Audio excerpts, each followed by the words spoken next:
paz que ahora disfruto, no quiero perderla. Juro que le voy a ver. Así te quiero, mi alma. Hablaremos mañana. Está entregada a Dios. Debo averiguar con quién soy. Esta lucha, este sacrificio, es más grande que cualquier aventura del mundo. Lo mejor será que ustedes entiendan. ¿La cogerá entonces como a su hija espiritual? Amigo Víctor, tienes una joya en casa. Sí, sí que lo es. No voy a negártelo.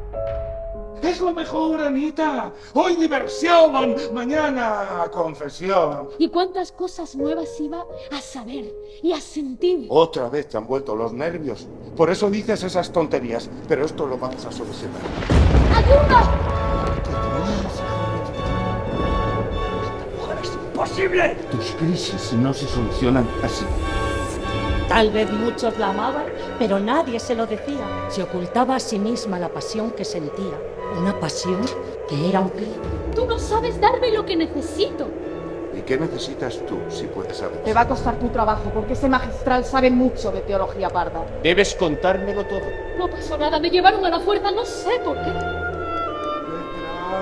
¡Petra! ¿Qué puede hacerte, Petra? Destruir la paz de esta casa. De niña ya te admiraba y ahora eres el mejor amigo de mi vida. Y si te tendieran una trampa, Adiós, madre.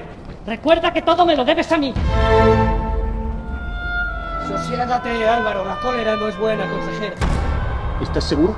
¿No te equivocas? Siempre me pasa lo mismo. En el momento crítico me falta el valor.